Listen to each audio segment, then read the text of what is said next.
Good afternoon, everyone. It's a pleasure to be here today. So today my topic will be referring to diabetes and inflammation. We have heard about inflammation in diabetes and what will be the therapeutic strategies. So my first slide here shows a very basic fact in evolution. Now during evolution what has happened is that, let's say on the left we see some bacteria, some bugs. So the way our body responds to these bacteria, we know that it is bad, is in fact similar to the way our body responds to the item seen on the right. So if you are consuming a very unhealthy junk food, the response is same. Inflammatory cytokines inhibit insulin action. Now why is this so? This is so because in evolution, you can see in this slide, the origin of the adipose tissue, the liver mesenchymal cells, the immune system, all are same to the organ in a fruit fly, to the same organ. So there is a very strong correlation between these three organs, the adipose tissue, liver mesenchymal cells and immune system. So that is the reason why our body responds to macronutrients in a way similar to how it responds to bugs. So nutrients and inflammation. So we know that type 2 diabetes is an inflammatory disorder. Having said that, this brings us to a drug which can be used addressing inflammation in type 2 diabetes. Now this slide here shows the cinchona tree. This is a photograph from the British India. So you can read there the introduction of cinchona trees in British India way back in the 1860s. Now where does the name of this tree come from? Now we know that this tree was used to get chloroquine. But how did the name cinchona of this tree come to? So the history says that the story goes back to 1638. Now this is very interesting. Wife of Viceroy of Peru, her name was Countess Cinchona. She acquired malaria. She was living in the New World. So that time America was called as New World.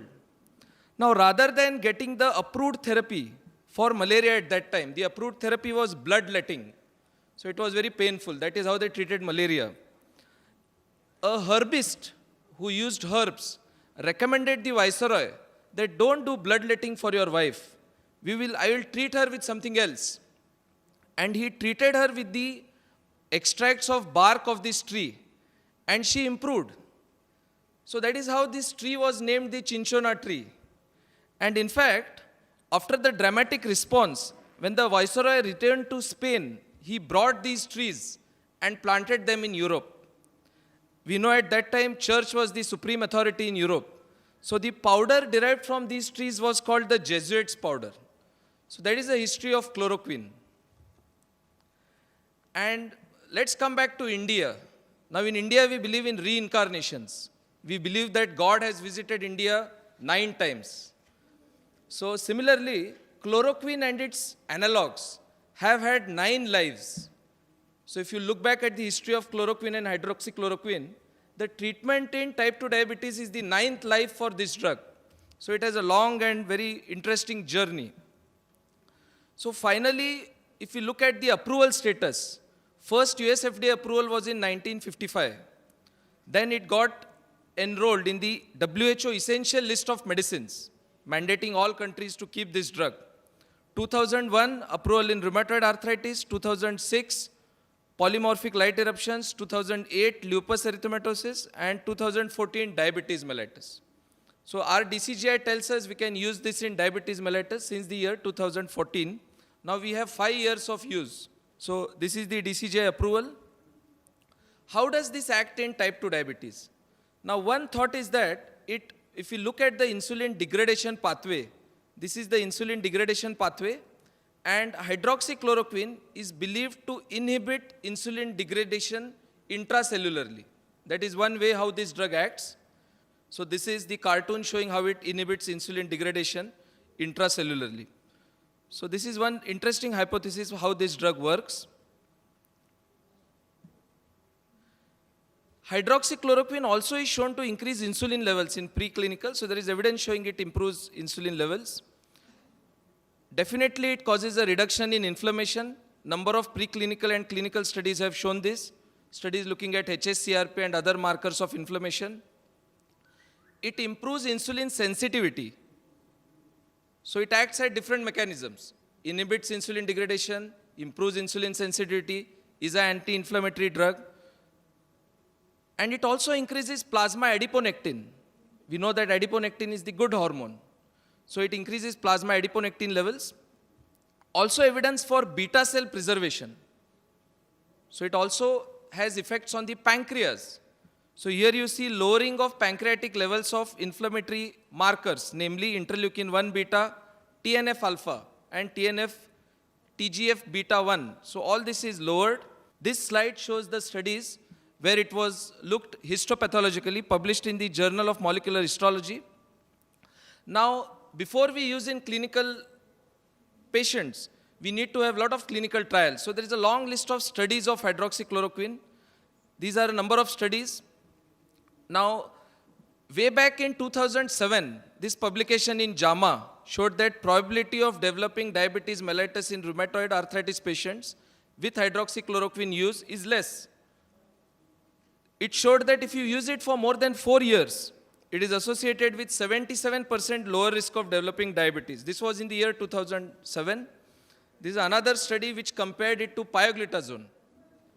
And this was the Indian clinical trial which led to the approval of hydroxychloroquine in India.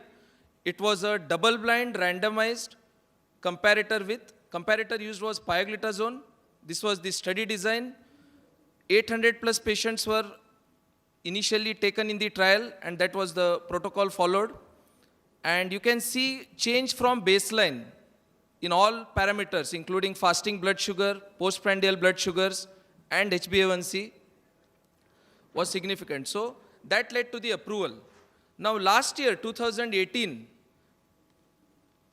IPCA's ongoing phase 4 study presented part of its data. It is still, the study is still ongoing.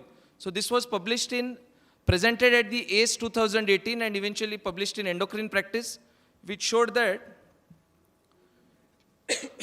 type 2 diabetes patients respond to hydroxychloroquine.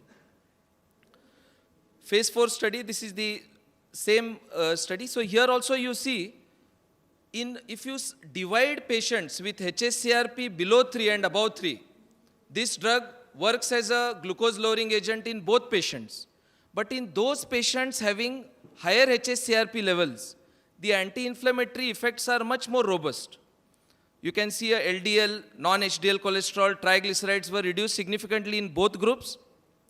However, the percentage change in LDL cholesterol was significantly more in the group with a higher hsCRP level.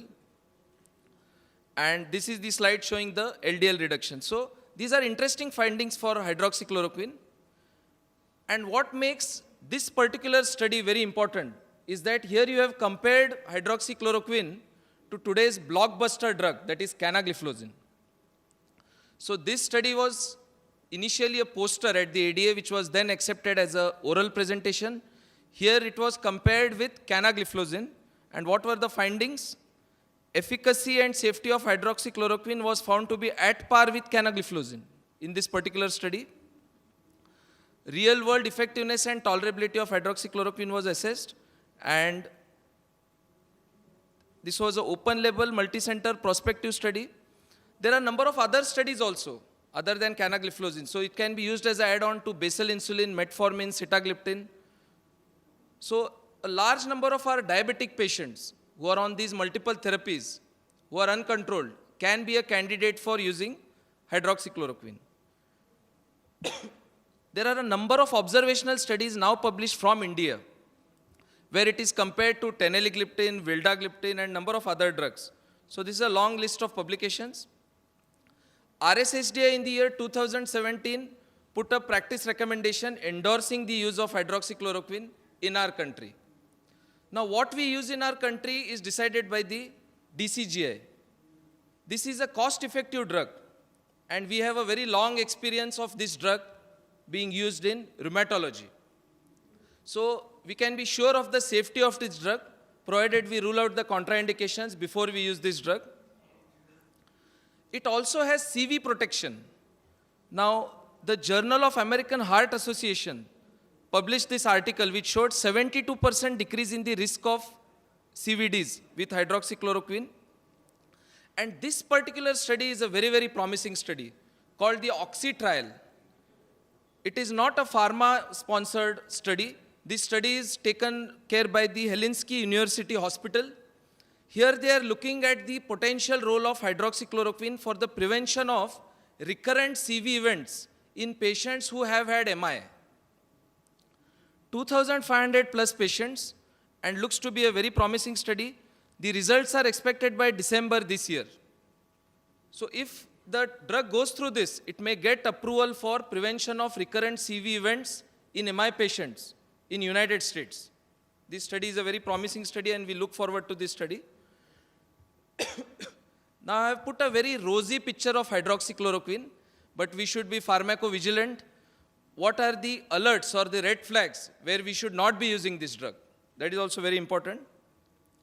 Now, the rheumatologists are the people who are most confident using hydroxychloroquine because they have used it for more than half a century. The thing that worries us most is the ophthalmologic complications. Now, what makes this different from chloroquine is the hydroxyl group, which prevents its passage across various barriers. We are worried for retinal toxicity, but if we look at the real risk, it is less than 1% in 5 years, first 5 years of use, and less than 2% in next 10 years of use. So the real risk doesn't appear to be that high. However, we should be cautious. These are the various risk factors for toxic retinopathy.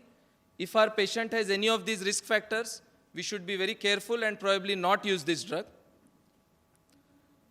When we are using this drug, how frequently do we assess for the retinal toxicity?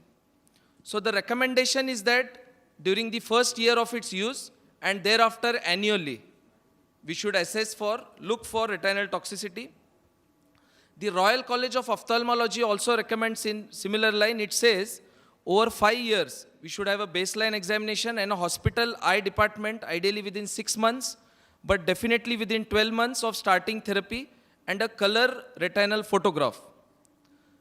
Patients should be referred for annual screening after first 5 years of therapy. So we should keep this in mind. Many of our patients follow us very religiously. You prescribe a drug, they continue with the prescription for years together. So it would be a healthy practice whenever we initiate this drug to tell our patients about screening for retinopathy eventually. If they don't come back to you, they should be aware that they should be screened for this potential complication. Another thing which worries is hyperpigmentation. Now here, this is a very important thing. Incidence is 7.3% after 6.1 years of use. So the hyperpigmentation should not bother us. We start using the drug. Our patients are very net savvy. So they'll come back after a few weeks and they notice that they have lost they say that this drug may cause this side effect. But we need to be aware that this side effect prevalence is incidence is 7.3% after 6 years of use. And this should not stop us from using this drug in candidates who will respond well. What are the contraindications? Obviously, pregnancy is a contraindication. Patients with known retinopathy, maculopathy, it's a contraindication. Patients with hypersensitivity to aminoquinolone group compounds is a contraindication. So these are the contraindications which should be aware of. Drug-drug interactions. Patients with cardiac comorbidities on drugs which are arrhythmogenic, we should be careful because this drug may prolong QT interval. So we should be careful about this fact. So the take-home message is hydroxychloroquine reduces HbA1c in the tune of 0.9% to 1.3%. For a drug to get approval as an anti-diabetic drug, it should reduce HbA1c by 0.4%. That is the criteria. This drug reduces HbA1c much more than 0.4%. Cardiovascular outcome trials are promising. OXY trial, we are all looking forward towards the results of the OXY trial. can be started in patients inadequately controlled on type 2 diabetes, on 2 or more drugs in type 2 diabetes. Real risk of retinopathy is usually after 5 years and not before that. But ophthalmologic evaluation is very important. So, coming to the end of this talk, this looks to be a promising drug. We have been using this for several years now. This addresses a very core issue in evolution, that is inflammation, the way we respond to macronutrients. The name comes from the wife of Viceroy of Peru. It's a very interesting story. And the Time magazine had on its cover page the photograph of the secret killer, and it believes to be the killer to be inflammation. So inflammation kills in different ways. It can be in the form of a heart attack, cancer, Alzheimer's disease, also type 2 diabetes. So thank you all, and I'll be happy to answer any questions. Thank you.